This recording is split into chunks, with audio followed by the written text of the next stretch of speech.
Take a look behind the curtain with a real whistleblower and American patriot.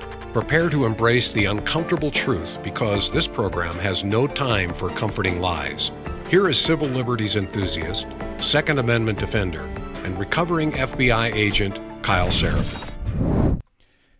Hello, my friends. Welcome to the Kyle Seraphin Show. Today's Monday, August the 7th. We are rocking and rolling here in Liberty Hill, Texas. I picked a fight over the weekend with an online troll organization. Many of you may not know who they are. We're going to talk about them because they're ridiculous. But they do serve a broader purpose to illustrate just how soft this world is right now. Not just this country, but most people in this world are living in a pretty soft, at least the Western world, the modernized world, are living pretty darn good. And maybe that's why we're able to do the things we're able to do. I'm probably going to call an audible on our buddy Ryan Matta and pull something up that I didn't mention beforehand, but it just occurred to me how irritated I am when we get somebody out there on the Fox News channel that starts mouthing off in platitudes. And I think it's another sign of softness. So the entire theme today is a discussion of who are the real Republicans. And that led me to a broader thought process of this sort of idea of controlled opposition and that everything is going the way that it is designed to go and we're the ones being played for fools. So as long as we're aware of that, I think we can get away from being played and we can end up being players. But without that, we just sort of drift along and wonder, why are things not going our way? Why is everything not the way that I want it to be? Maybe it's because that's the whole idea. And I don't think that's going to be foreign to many of you. So before we get into any of that, I want to say a thanks to our sponsor, Catholic Vote. Let you guys know they really are an excellent organization. I'm going to go ahead and bring this thing on here real quick. This is the Loop. There is the Loop right there. And it is easy to sign up for. All you do is you put in your name, your email address. There are over 500,000 people receiving the Loop right now. It's a fantastic email. It's going to give you a bunch of useful information today. And what I'm going to do is show you, here's the Loop right now. And so there it is. This is the Loop. I've got it here on my screen. We're looking at Monday, August 7th. Judge slams Illinois law against pro-life clinics. I think that's going to be interesting to many of you. Elon Musk offered to help people who were fired over tweets, and he said that he would be more than happy to fund their legal battle. I don't know if that's going to happen, but it sounds like a real baller move. Trump said that the Supreme Court needs to protect elections. I think we can all kind of see that down the line being very important. Elise Stefanik out of New York saying the CDC must fire employee who oversaw deaths. And yeah, there's a lot of bad things that have been happening with the CDC. They actually have a new RSV vaccine for infants, and they want you to go get that. But when they use the buzzwords like safe and effective, I have some questions. Mostly my new toddler and my new baby that's about to be born is not going to be getting whatever this nonsense is. We'll talk about that. I didn't bring up a graphic, but it's worth it. Wyoming prison officials are facing an outcry because they are putting quote unquote transgender inmates, which is to say putting men in women's prisons. Handful of other things, couple of other videos that you might want to watch. A surge in clients rebranding themselves in Wisconsin, a Wisconsin Moms Group. So try to help out babies. A lot of good stuff in there. Go ahead and check that thing out. I think you guys are going to really like it. Actually, I wanted to dig into this one about... I want to dig into the one about the judge slamming the Illinois law real quick. And so I'm actually going to read it off my phone here. Like I said, we're calling a couple audibles on Ryan because it's early on in the day. Let me go back to my main cam here. So this is actually sitting in front of me. This is from the Catholic News feed here saying a federal judge halting enforcement of deceptive practices of limited services by pregnancy centers. It's a bill that was passed in Illinois that was designed to target pregnancy resource centers, advertising and outreach specifically. And this is going to contrast to something we talk about in a minute about a federal judge that's gone off the rails. This is actually what it should be doing. The judge is actually halting the bill, saying that the bill is painfully and blatantly a violation of the First Amendment. The law is supposed to stop deceptive practices, quote unquote, deceptive practices of pregnancy centers. The law says that there's going to be scrutiny for these, making false pretense and misrepresentations by blocking pro-life speech outside of abortion clinics, $50,000 fine. The pregnancy centers offer a variety of free services, pregnancy support for women and families in need, materials, necessities, clothing, diapers, strollers, the things that people need when they're going to have a baby. And especially to help out vulnerable and impoverished women, this bill was supposed to limit that. Yet another time that we're seeing this sort of dual situation where half of this country wants to do one thing and our federal judges kind of pop in and opine, even though they are district judges. Many of you don't understand how that is actually organized. So we're going to talk about that a little bit later on a truly absurd case about the hot sauce, Texas Pete. Many of you who are serving in the military are familiar with Texas Pete. It's actually in some MREs, but it's got a picture of a little guy, and he's got a little gun, and he's wearing some cowboy boots and a hat and so on. So Texas Pete, we'll talk about that in a little bit. Let's dive right into the main topic, and that is that life seems pretty easy right now. I'm going to read you a quote from a guy named, his name is G. Michael Hoff. It's from the post-apocalyptic novel, Those Who Remain. And many of you will be familiar with this quotation. It says, hard times create strong men create good times create weak men, and weak men create hard times. It reminds me of one of those little maps in the mall, the "You Are Here."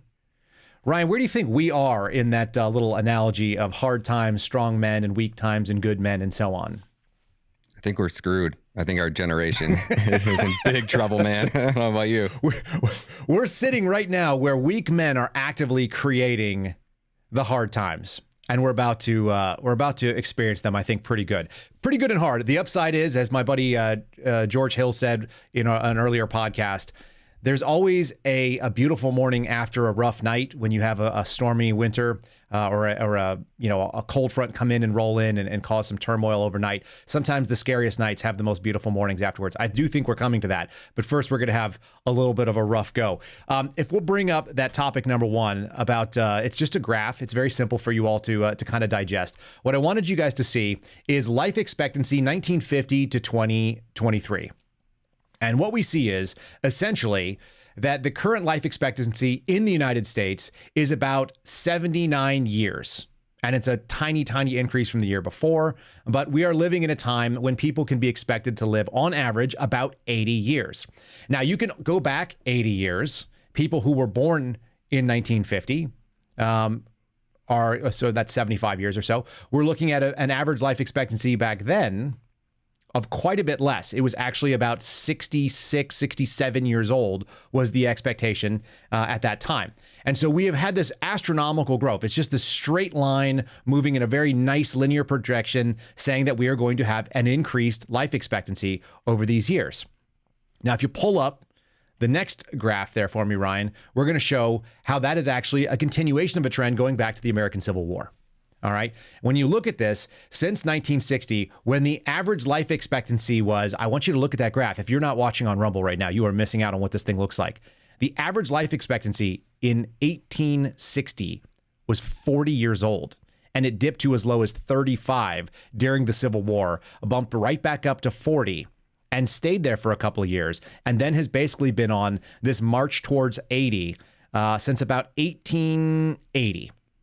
We have had a tremendously long period. It's about 140 years, almost 150 years worth of increased life expectancy in this country. And I would argue to you that is what good times look like. Some very hard men made that happen. Some very hard men pushed that along. And just as a kind of a personal aside, we've been looking at the Little House on the Prairie series in my house. My kids are 4 and 6. My youngest is not yet in a school age, but there's an entire curriculum that's built up around Little House. Many of you will be familiar with it. And it allows you to kind of take a look back into a kind of a sugar-coated version of a very, very difficult life. Now, Laura Ingalls Wilder is the author of these books. There's multiple in the Little House series. And it tells the story of the Ingalls family, which traveled from the big woods in Wisconsin down to Kansas, where they set up a little house on the prairie. Many of you are familiar with the TV show that existed. I think it went 7 or 8 seasons long, and there are literally over 100 episodes of this.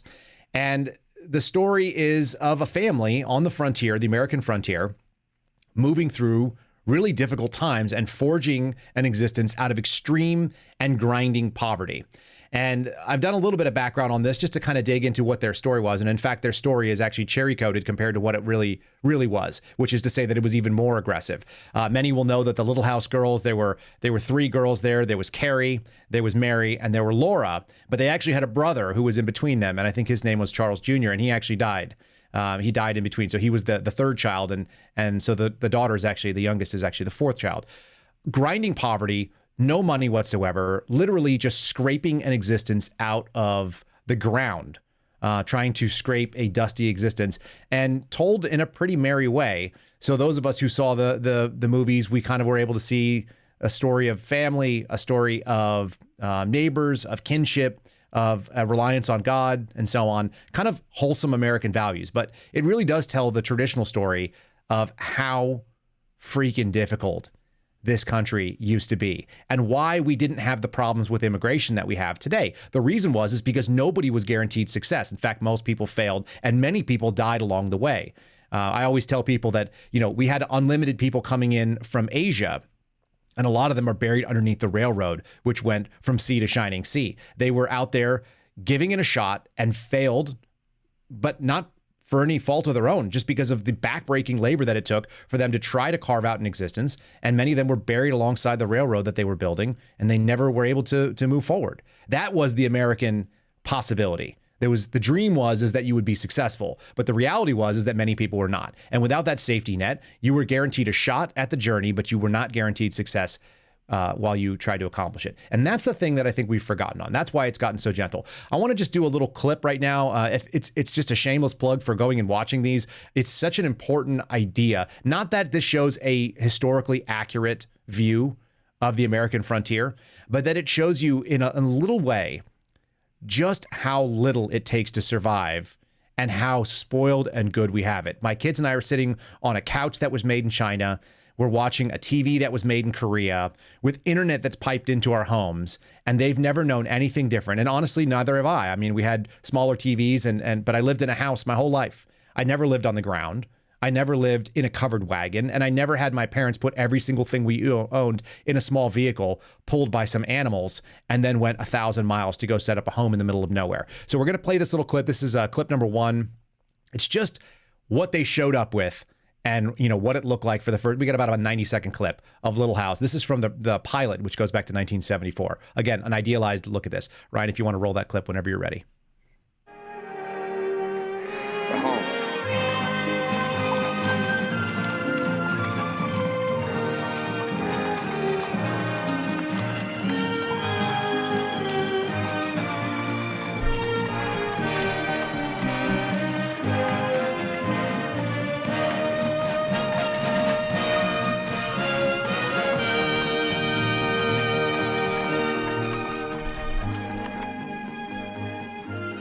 Right here. Have to put a window right here.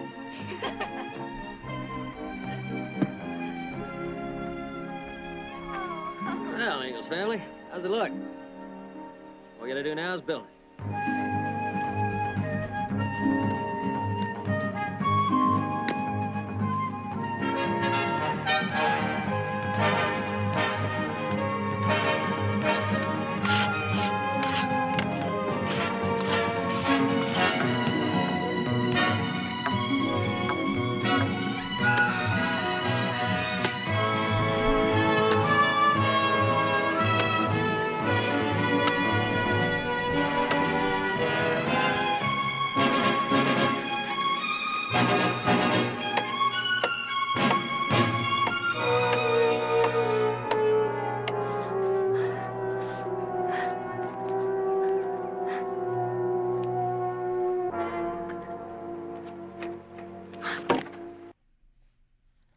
And there it is. So for those of you who are watching on the Rumble channel, what you just saw was Michael Landon in one of his great roles before he did Highway to Heaven, if my memory serves.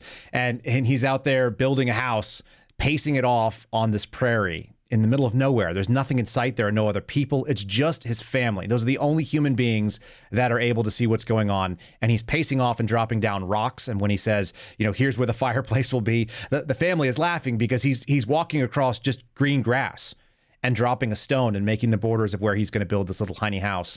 That's all they're going to have. Okay. And then it shows the entire family kicking in. They're digging down to make a little bit of a foundation so they can sink the house into the ground a little ways. And it's with whatever they brought. A broken axe head was the end of their ability to cut wood. He's with a bow saw. That's all he's got. It's what they carried. It's literally the things that they strapped onto the wagon. Now, is that totally realistic? No. I think the reality of it is that it was probably even much harder than the way that it looked. And then the thing that is so realistic for me, and this is what actually made me want to show this to you. Many of us have household projects, and especially if you're a man and you're doing things, you're lifting something heavy. I had to hang some fans in my garage earlier this last week. And I'm up there and I'm holding it with one hand and I've got a drill in the other hand and I got a screw that's trying to balance on it. And every man that's ever done a home improvement project can sort of probably empathize with this scenario. And I'm furious because I've only got two hands and I only have the ability to lean so far with the ladder that I have, which is already set down. And it's hot and it's sweaty and it's gross. And I have perfectly good lighting because I'm indoors and I have a light on in the garage and I'm not working in the darkness. And it still is tough. It's actually really tough to balance something with one hand and hold until your arm starts giving out. And then you see this video of Michael Landon, and I don't know the name of the woman who plays Caroline, but she's great too. And they're lifting the 25th pole to make the walls for this house that they framed out. And she just doesn't have it in her because she's a female and she's been carrying logs all day and she's living on the ground and it's hot. And they've just chopped all this stuff and they're trying to work at the speed of men. And she's just this like itty bitty little woman trying to keep up with Michael Landon. And she fails and she falls and the thing could have hit her. The injuries that can happen from that are catastrophic. Just the work level that was asked of people living on this frontier could have been lethal every single day. The second episode, he falls out of a tree and he's like laid up for weeks. And it was simply because he was trying to get this kite. Now, how realistic that is, I don't know. But it brings down that if someone wasn't able to work, they weren't able to eat. If they weren't able to eat or get their chores done, then they died. And that is how hard things used to be for most of human existence. And that is how gentle things are for us today. And so it's not a realistic reminder, but it is a gentle reminder in a very cinematic way of how difficult things could get. And also, it was a little bit encouraging to me because what it reminded me is that we have the ability to live on far less than we do. I see Ryan has just popped into my corner here. What do we got going on there, Ryan? Yeah, I want to throw a comment at you. I think it's a unique point in time because back then, at any point, if you felt like you lived in a city where the government became tyrannical, pretty much of all of history, you could always move west. You could always move out into an area and get away from government.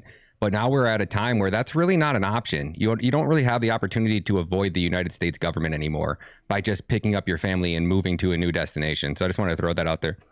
It's so true. And then also, for those of you who decide to go back and watch this pilot, in 1974, it aired. It was about a 100-minute long pilot. And at the end of it, after all of the hard work, and you saw him kind of hacking, and he's using his handsaw, and he's chopping all these things, he literally builds a house with his bare hands in the middle of the dirt, in the middle of nowhere, where there are no other human beings. And they survive the winter, and prairie fires, and Indian raids, and so on. And after all of that, soldiers show up, and they ride up to him and say that they've struck a new deal with the Indians who lived on the territories.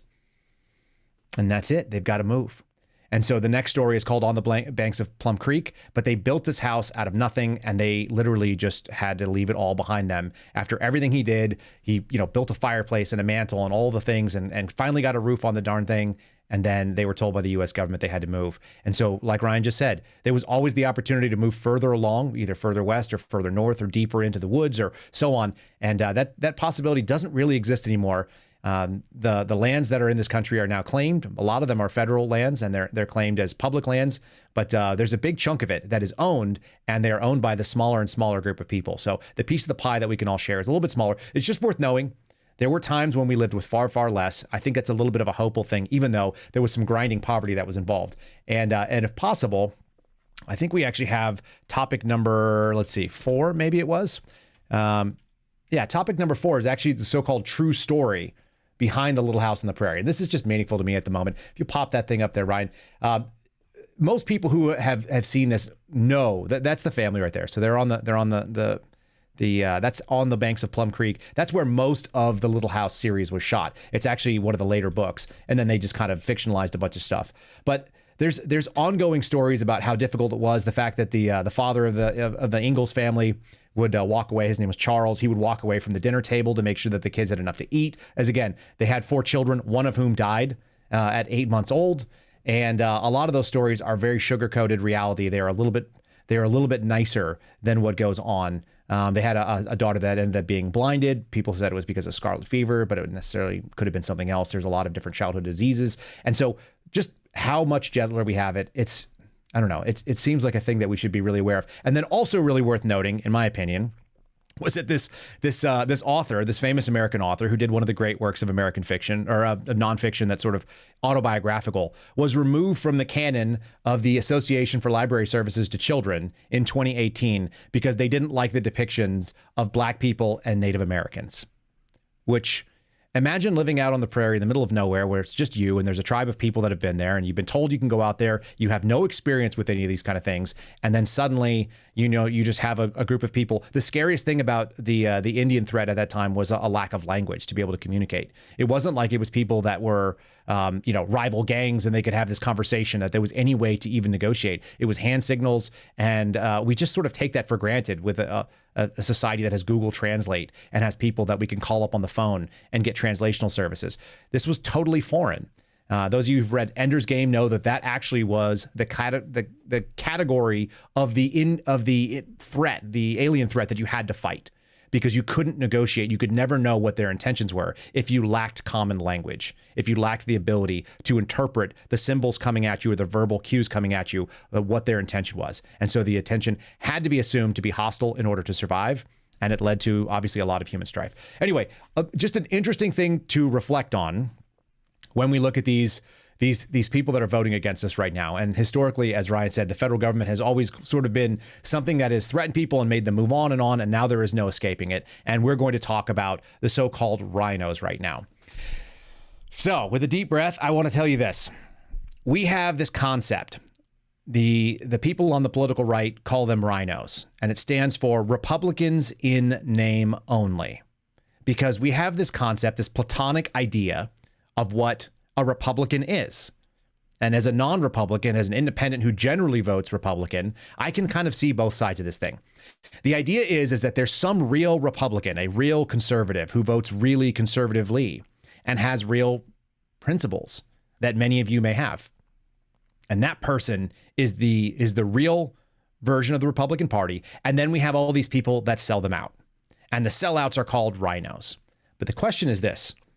If we're going to talk about a so-called uniparty and everybody says that there's one big party and you're not in it, like George Carlin, if we're going to say that all politicians sort of look at for their own interests, then isn't the RINO the real Republican? Isn't that really what the party does? It looks after the party.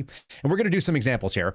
Let's start with a video, because it's nauseating. Let's start with a video of Lindsey Graham talking about the current president. This is 8 years ago. So this is prior to Joe Biden being elected president in this country. For whatever, better or for worse, he was sworn in January of 21.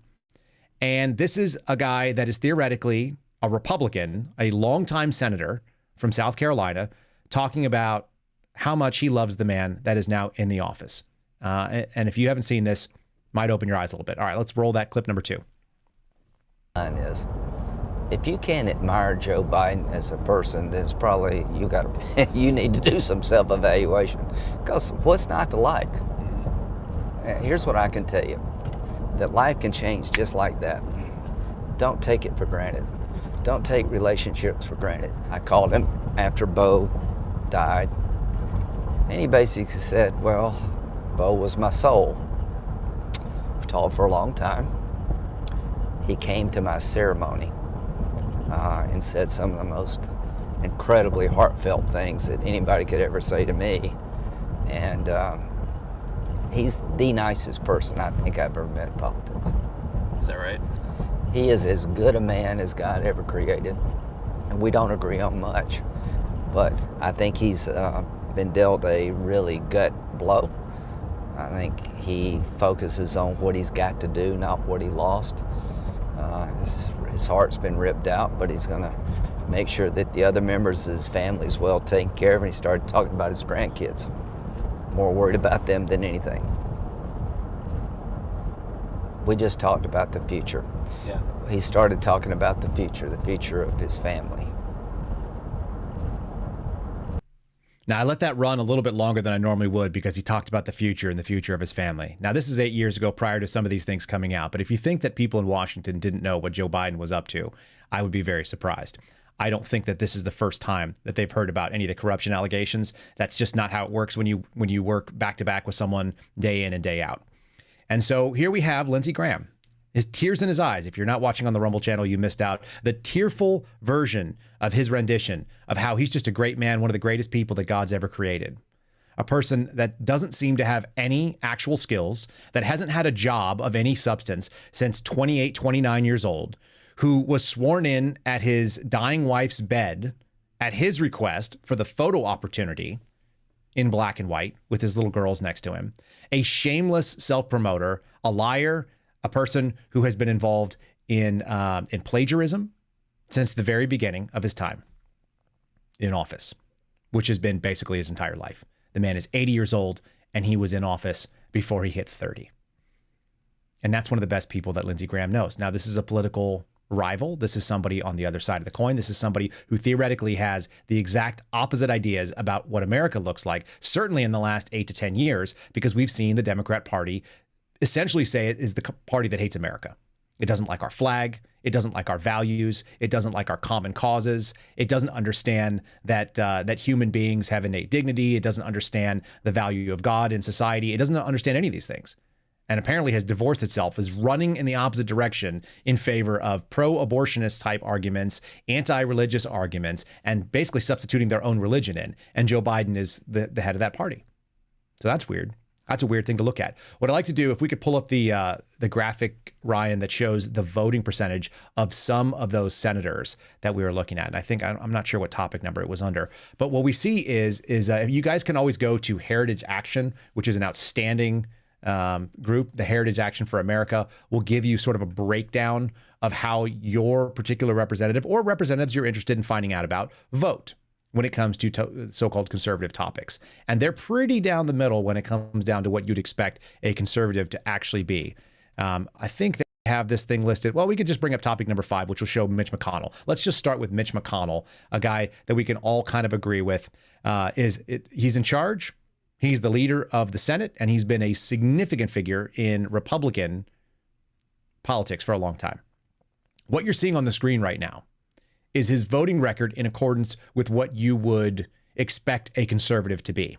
Now, Heritage is fair, and they consider a 75+% rating to be about right. Everybody can have individual constituent changes. They can have little disagreements regionally.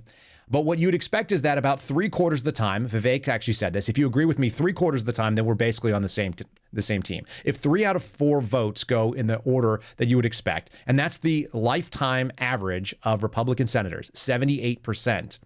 Mitch McConnell is below that. His lifetime average in voting with the Heritage Foundation expectations is 62%. And during that session which I screenshotted, which was the 117th session, it's the same. It's 61%. He is consistently barely above 50%, barely over, he's under 3 out of 4. Okay. He is a man who is in charge and doesn't vote as you would expect. And this is one of the thought leaders. Now we've got a graphic on the screen that I want you guys to look at the names. You've heard these names before. Susan Collins, Lisa Murkowski, John Boozman, John Cornyn from Texas, Chuck Grassley. These people have anywhere from 20 to 59% ratings. They're all less than Mitch McConnell, by the way, who they gave Mitch McConnell a green because he's over 60%. Mike Rounds, Mitt Romney, John Thune. Okay, these men and women have voted against the Republican Party with the others, with the Democrat Party more often than you can imagine. They're almost batting 50-50. They're almost half the time siding with the opposition. Is that because they're so bipartisan and that's what Americans want? I don't think so. I think what we're seeing is that the real party, especially the main thought leaders and the people that are running the show there, are in fact voting against what their constituent thinks that they're about. But most people have no idea what their voting record is. Let's pull up this clip. It's clip number 4. This is Susan Collins. We can bring up her voting record in a second. I'll tell you what the numbers look like. You saw that she was at the top of the list with 20% in favor of conservative causes. She only votes 1 out of 5 times the way that you'd expect. And here's a great example of it. If you bring up clip number 4, this is how she spoke just 2 months ago on the floor of the Senate. Senator from Maine. Mr. Speaker, Mr. President. Mr. President, shortly the Senate will consider the debt ceiling package that passed the House last night by a strong vote.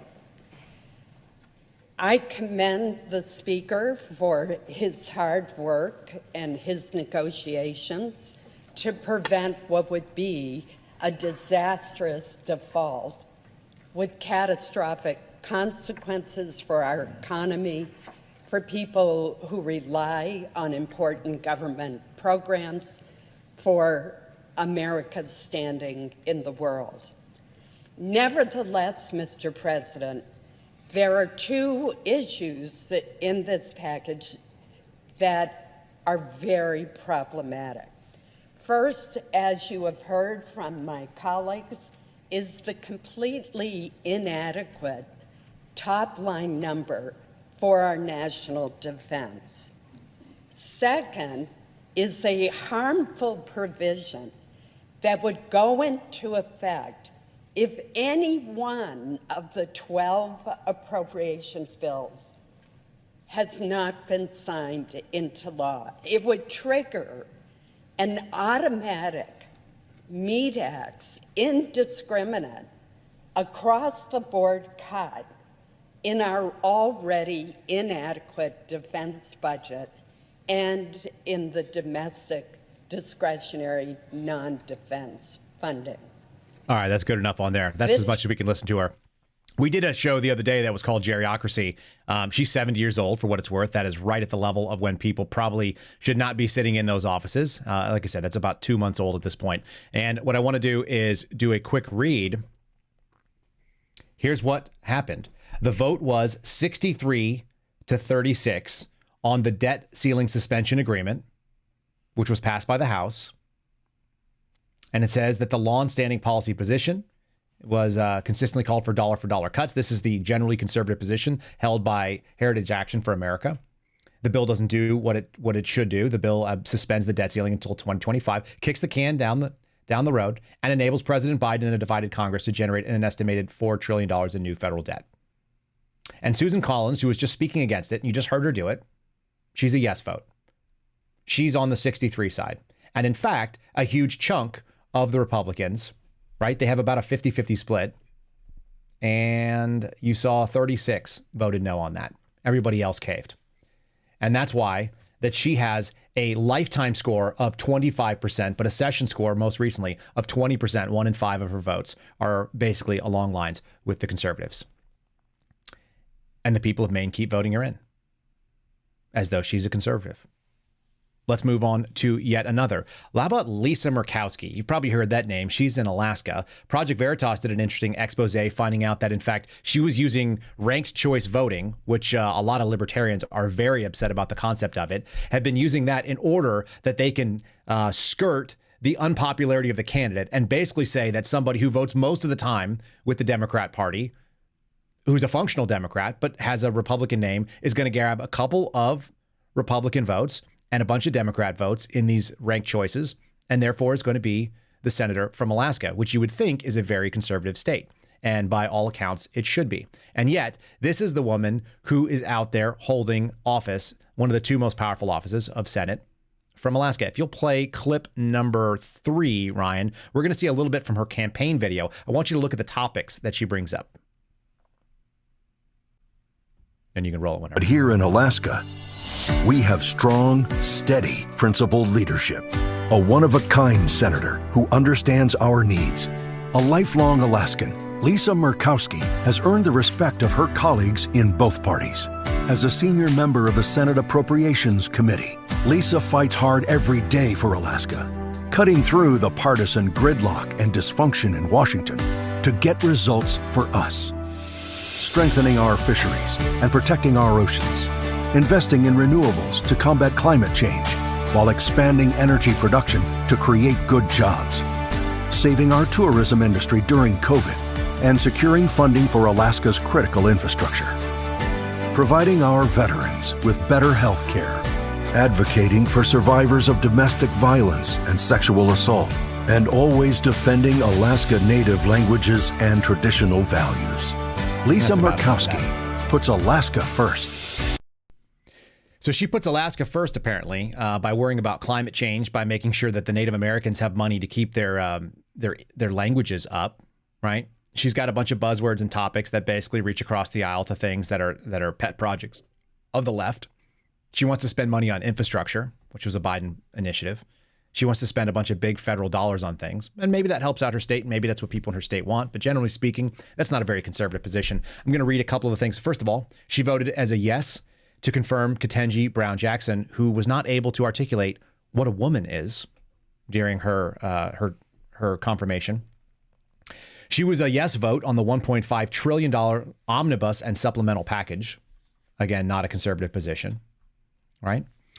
She voted to amend the Bankrupting Americans Act, Senate Bill 610, which was essentially a bailout for a bunch of self-inflicted work, allowing waiving of the pay-go rules. And they were trying to avoid cuts in Medicare. So she said yes to that as part of the American Rescue Plan. She was a yes vote on the Small Business COVID Relief Act of 2022, on the so-called bipartisan Safer Communities Act. Again, not a very particularly, this was a gun control proposal, allowing them to stitch in a bunch of school safety and mental health stuff, but going after guns in some ways. The Respect for Marriage Act, she was a yes on that. And she was a yes on the Consolidated Appropriations Act, which happened at the end of last year, which was part of the budgeting process.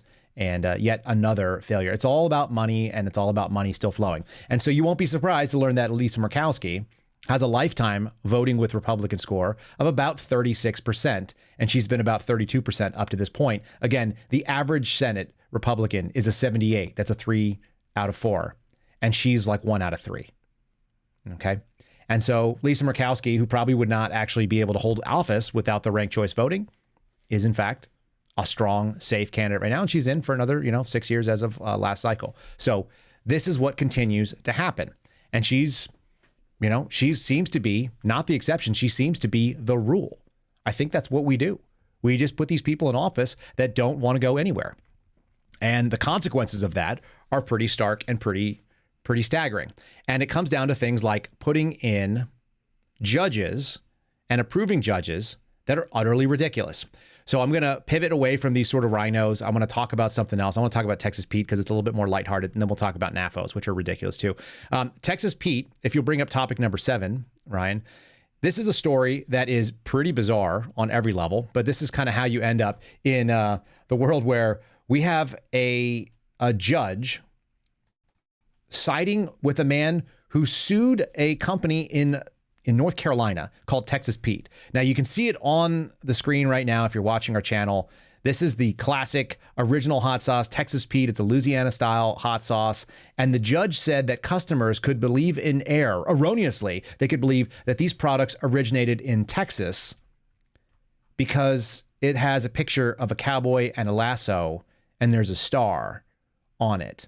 Now, I need you to tell me whether or not, and you could put it in the comments below, by all means, just sit down below, hit the like button on the way down to it, and then let us know, does it matter to you if the Texas-style, Louisiana-style hot sauce called Texas Pete is made in North Carolina, if it's made in Texas, North Carolina, which is a little city, whether the cowboy can only be someone who's from Texas, and whether that matters when you spend $3 or $2.78 on a tiny little bottle of hot sauce that may or may not be from Texas with the word Texas on it. The number of Texas hot sauces that are not made in Texas is significant, by the way, as someone who's from Texas and goes and looks at these kind of labels. But this is something that a federal judge has weighed in on. And the judge has basically said that this might be some, dangerous false advertising, that the name of Gardner Foods was, is an issue because it's in North Carolina and not there. This is a registered trademark since 1953, and the original Texas Pete name was registered in 1960. But some guy in California decided to file a lawsuit, and a class action lawsuit, saying that everybody should be refunded their money. And this judge said, there's some merits to this case. So who is this judge? If you can bring up the next topic there, that's going to be topic number 8. Who is this judge? And where did she come from? Well, first of all, she has an utterly unpronounceable name. Her name is Maami Iwasu Mensah Frimpong, as far as I can tell. She was born in 1976 in the United States, in Los Angeles, and her parents immigrated here from Ghana. She attended a very fancy girls' school because apparently her family had some money to send her there. And then she has a bachelor's from Harvard, and she has a law degree from Yale. So she has the regular pedigree that you'd expect. She has a shaved head, as you can see on our channel right now. And she was appointed originally into the Superior Court Circuit of Los Angeles by Jerry Brown. Big fan of Jerry Brown. He gave us Kamala Harris and some others. And then was appointed to the federal bench in the Central District of California by Joseph R. Biden. So we have this sort of establishment pathway where you come in, you're a kind of a radical, you go to these radical leftist schools, and then you end up sitting in a district court, which is below the appeals court. These are the people that we're seeing make all these really wild decisions nationwide. They were the ones that were tying up Trump's border policies. They are now tying up Texas Pete in litigation, saying that there's some value in this when in fact, who cares? Why would the federal government be able to issue any of these kind of findings? What does this have to do with anyone? This is a local matter, maybe, of a guy who doesn't like the name Texas Pete. Don't buy it. That's the brilliance of America. But this just shows you how soft our country has gotten, that one, this lady was able to go in a very privileged way and she's able to sit in this kind of thing. And now she's able to opine on such ridiculous cases as whether or not the word Texas and the picture of a cowboy on a bottle of hot sauce is something that can be sold. You can just imagine how the Ingalls family running around on the prairie cared so deeply about what the branding was. One of the great scenes from that, and something I reminded my children of, is that the children receive basically an unwrapped stick of candy, which is like it's a peppermint stick, and they get a metal cup, like a canteen cup, which many of us had in the military. And that was enough for them to have tears in their eyes. That was the joy that they brought. And now we have a lady here letting us know that it's really dangerous that we have hot sauce with the name Texas that's not made in Texas, even if it's Texas style, Louisiana style, which, by the way, it certainly is Louisiana style. That's how hot sauces look in Louisiana. Bizarre. And Texas Pete is by no means something I'm really favorable to, but I talked to Garrett O'Boyle over this weekend. He actually sent me this article and he was enraged because it was in every single DFAC, it was in every single chow hall in the military, and nobody cared whether it was from Texas or North Carolina or anywise. What they cared about is that the food wasn't very flavorful and it was a taste of home, and so they enjoyed it. And that's the kind of the silliness that we're living in right now in so many ways. We have a little bit of a graphic picture, a graphic image of what's going on in the Ukraine war. I want to show that, and then I want to talk about how silly it is that we're living in the world where Texas hot sauce is an issue. And then also there's a group called the NAFO, which we'll bring up in just one second. First, I want to show you the reality of life on the ground from what we can tell. This is from a program called Redacted. They're on YouTube. They seem excellent. It's Ryan's favorite informational news podcast, bringing in stuff from all over the globe. They're actually paying this independent reporter to go out there and report on things from the Ukrainian war from the Russian side of the front. And I think that many of you probably have not seen stuff like this. So if you haven't and you want to, this is a place for you to go see it. This is a shameless plug for them. We have no connection to them other than they seem to be doing really, really good reporting, showing that there are two sides to this coin, not just the I support Ukraine nonsense that we see on all the American tech company logos. So Ryan, if you want to roll clip number 5, and folks tuck in, this is a little bit spicy.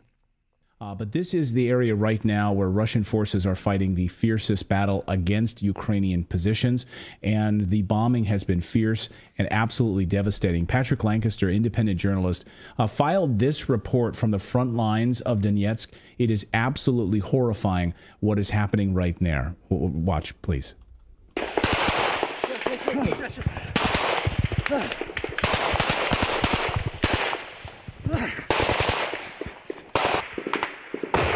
Move. This is mine for us. Hands to the left. He just said it's a mine forest if you couldn't hear him. Quick. Sam, move. Don't stop, bro. All right, Redacted. I'm on the Russian front line between Donetsk and Avdiivka right now. We just filmed the report, and we came under pretty intense shelling. Apparently we were spotted from above, and they were shelling all around us and firing machine guns at us, and the Russian soldiers we were with firing back. Here's the whole report from us getting here until us narrowly evading being seriously injured. My cameraman, Sasha, was a little bit injured, but it's just a little, thank God. So here's the video. You know, you're not going to see this in a Western mainstream video. We give you a choice to see things on both sides of the line.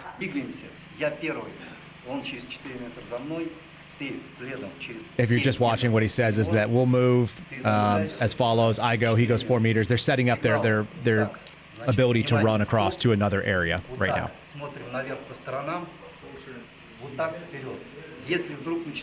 So the Russians are giving the cameramen and the journalists, some basic understanding of how to run when they're shelling, how not to panic, how to stay with them, not to run off into the forest where there's mines or there's loose ordnance. It says, don't hurry, you'll do fine.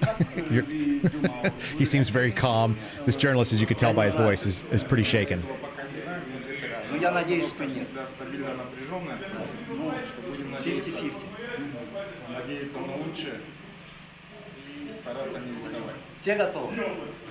he said, how is the situation? He said, stable but tense, 50-50. Okay, so we got caught that on camera, but there was just an explosion. Yeah, there's another one. All right, so I think we should move forward a little bit.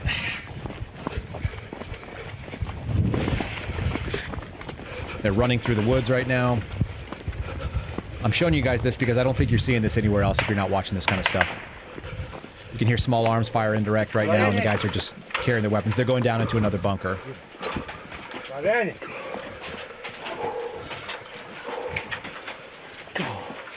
All right, so we just came down in the bunker here on the trench line. As you heard, it's getting a little loud outside, getting a little more active. But we're going to have a talk to some of the soldiers here and see what they have to say. He's asking these guys where they come from. And they're from Siberia. Как обстановка здесь? Обстановка здесь.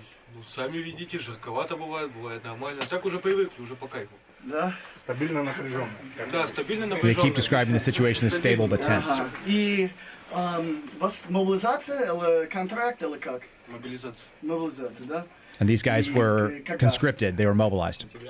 Да? И как вы думали про это? Как вы относитесь к этому? Как? Yeah, he's asking them how they feel about being there, and they're saying, this is our motherland, we have to go. I think we can probably cut it because a lot of this is going to be in Russian from here on out. They're speaking through a translator, so Ryan, we'll kind of shut it down there. What I'd like to do, folks, is I'm going to put a link in the description so you guys can actually go see that, just the timestamp there, and we'll put that down in the show notes, or we'll put it in one of the comments if you want to scroll down through our comments. I think it's worth noting that essentially what they say is we're very stocked up on ammunition. We have all the supplies that we need. And if the Ukrainians want to come at us, they can bring it. That's part one. The other thing is they're incredibly young. These are young men, 18, 19, 20 years old. They have baby faces. If you're watching on the channel, you saw that. And their attitude is like men who have always been called into battle that believe in their country. So kind of interesting. I don't know if we're getting a cherry-picked version of that. That's certainly the possibility. Like they're all war media tends to be sort of propagandized, but they dropped them into this bunker where they're getting shot at, and these kids are sitting there and they're like, yeah, we've been here for months and months and we're ready to go. And it's definitely pretty intense to think about that. All we're catching is that the Russians are the evil side, and now we have all this debate on it. So this brings in this topic of NATO, which we are a part of. That's the North Atlantic Treaty Organization, a Cold War vestige that existed basically for the United States and those in Western Europe to oppose the aggressions of the USSR, the Soviet Union. If you were born after the fall of the wall, you don't remember that. If you were a little kid during that, you don't recall that NATO was really instrumental in keeping that line. There's this really strange movement online, and I triggered it this weekend on sort of initially on accident, and then I just sort of leaned in and said, come and engage with my platform, just to draw out as many of these idiots as you can. And they're a group of memers. I don't know any other way around it. You're looking at their the Wikipedia page here. They have kind of adapted what the NATO logo looks like, and they go by the following. They refer to themselves as the North Atlantic Fella Organization, F-E-L-L-A, like fellow, but fella because it's non-gender specific. And they've taken on this Shiba Inu dog as their motto, as an avatar, which is this like sort of weird Japanese dog that has squinty eyes and it's like real fluffy and cutesy looking. And then they run around on social media sites posting about how Ukraine is great and winning the war, and the Russians are all evil, and anybody who doesn't support NATO, which is kind of like this bizarre grift at this point. President Trump was really big on trying to get the NATO allies to fund their share of it. The United States pays for a big chunk of it. And they're out there, and I guess they initially started off in Europe, and they started off with this sort of like I don't know, anti-Russian movement, which is sort of understandable if you're on that front. They were coming out of Lithuania initially, and then now they're just sort of like generally anti-conservative idiots, and a lot of them are in America. And what's really funny is just how pathetic these people are. Is they create, I don't even think they understand what's going on. They all use like Russian terms. They've been calling me Vatnik all day. I don't know what that is, but like I don't care either because the online is not real. Once again, I'm looking at the little house on the prairie and deciding whether or not I could fit everything that's necessary and all my tools into a minivan and take my family into the prairie and go find safety. And these guys are out there like sending pictures of dogs and saying a bunch of profane things. But what's really funny is and this is why it's so amusing. If you're actually following us on Twitter, you already know about this.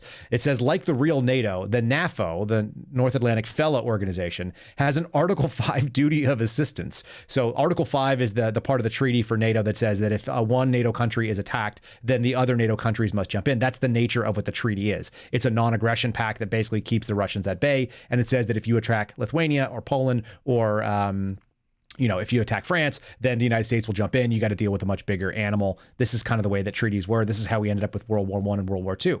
Ukraine, notably, is not part of NATO, although it's sort of NATO adjacent for a long time and had been under the cover of NATO. It's not a NATO country. And so we have no Article 5 duty to defend them. That's the big argument against us sending all this money there. And these idiots have created this like fake thing online where they run around doing this. And I think it shows you the sort of live action role play existence that we've been able to allow with the soft times. And it says every fella can call upon another fella for help if they're under attack or they encounter serious disinformation. For this, the NAFA members use the hashtag NAFO Article 5, and then they receive support from other fellas. Now, notably, and why this is sort of even funnier in the talk about our RINOs, is that Adam Kissinger, who many of you have seen was voted out, but was a kind of a simp for the other side.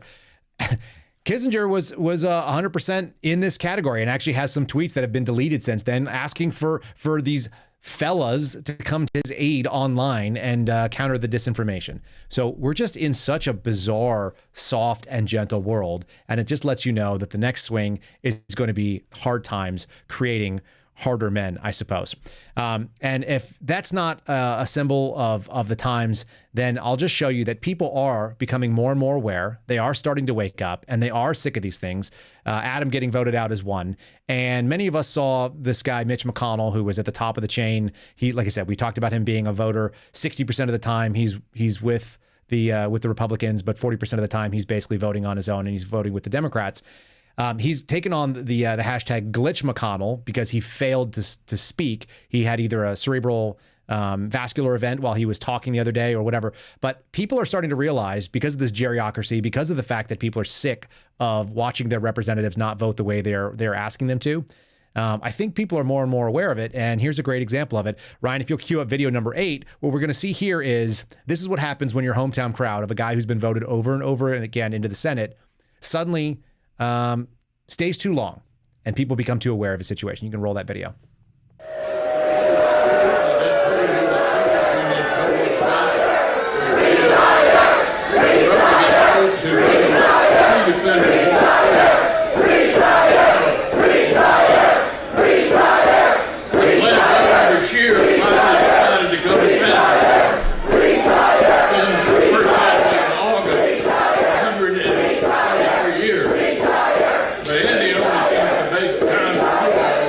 Mitch is doing his best to get through this. But many of you probably can't hear what he's saying, and no one else can either, because all they're yelling is, retire.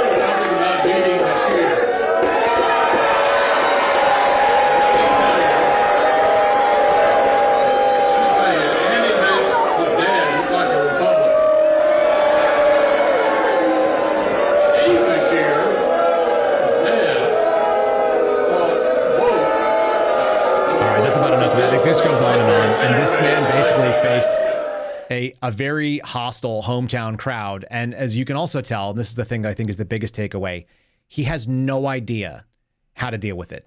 Not even a little bit. He just sits there and reads the speech off the paper, and he tucks into his turtle shell. Many people think he looks like Yertle the turtle. I'm one of them. And Mitch is out there doing the best he can to just weather this storm of people chanting over and over again, booze and retire. Because I think people are aware and they're starting to wake up. Ryan and I have been talking about this all weekend. There's an awareness that has not been there before, that this doesn't have to be the way that you accept it. You don't have to accept your elected representatives not doing the right thing. The barrier to entry is much lower than it's ever been. The advent of the internet, which has made things worse in many ways because we have the North Atlantic Fellow Organization, but it also has made things better because we can communicate information very, very quickly as long as we're not being censored. We can share the ideas that are going on, and people can see that this old doddering guy, who's probably in many ways, he votes with Biden half the time, literally half the time, and he just doesn't represent the people of Kentucky. That's not what you need out there. That is not the man that you want leading the Senate for the Republicans as a minority leader, and people are sick of it. As you just heard, that was a hometown crowd that turned dramatically against that man. So worth noting that even though we're in kind of an awful way, we are not without hope simply because we can disseminate information in a way that never was before. And none of you are living out of a color-covered wagon. If you're watching the show, you're probably watching it either on your iPhone or you're sitting there streaming it onto their computer while you're doing your other work. And we're in a pretty nice spot. It'll get rough, but I don't think it'll get nearly as rough as what the Ingalls families faced as they went out there with the wild Indians and the prairie fires and so on. And the fact that every single thing in nature was a fight. We've eliminated almost all of those threats to our existence right now. So we can really kind of bear down on maybe getting our government in order, which would be an awfully nice change.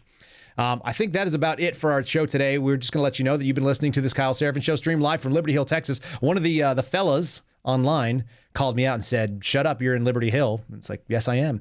And I announced that to my entire show every single day. So thanks for joining us for our show today. We want to thank a couple of people. First of all, we want to thank you for listening. Some of our new monthly supporters have been jumping into the Rumble channel. It is awesome. We do really appreciate that. And as this show continues to grow, we get more and more 5-star reviews like this one. This one is written by Ramona Jeff. This is on the Apple app. We're up to 634 total. It says, a great podcast. Kyle's Rumble Show podcast is one of the best out there. He's a breath of fresh air and always brings interesting topics. His work experience gives him a great deal of insight as to what's really going on behind the curtain. Awesome that his show is now 5 days a week. Always the first one I watch each day. Well, we really appreciate that, Jeff. Thanks for watching us. And if you want your 5-star review read, you can just post it. Give us an interesting name. Give us a great little review down there. A 5-star review on Apple. The link is in the description, and we will read it on the show as well. We got a handful more. I think we picked up 8 over the weekend, so I've got a couple of backlogs. So thanks so much for doing that, folks. We do really appreciate it. It does move us up in the Apple rankings, and I like to hear back from you guys. It's good to get your perspective on things. Again, we had the show only possible again because of Ryan Matta and the hard work and skill you saw dropping up and putting those video clips up. So follow him on Twitter. He is not engaging with the NAFO fellas, but he is sending off a bunch of really interesting threads right now. Ryan Matta, M-A-T-T-A Media on Twitter, and Ryan Matta, M-A-T-T-A on True Social, if you're following out there. Folks, don't forget to like this video. Scroll on down until you make sure that thumb is green. We do really appreciate that as well. That moves us up on the Rumble leaderboard, and it makes a big difference in that. And you can always follow our show live if you're watching somewhere else. Rumble.com/Kyle Seraphin will get you to our main page. And if you put a /live, Kyle Seraphin /live, you'll get the newest show that's already out there, whatever's coming up next. And you can engage in the live chat with all of our chatters. Please feel free to share this thing on social media. And once it's in, like I said, subscribe it anywhere that you're watching. But we do like to see you there on the Rumble. And we will see you again tomorrow for the next episode of The Kyle Seraphin Show. Thanks for listening to The Kyle Seraphin Show, streamed live weekdays on rumble.com/Kyle Seraphin. Follow Kyle on Twitter, Truth Social, and Instagram at Kyle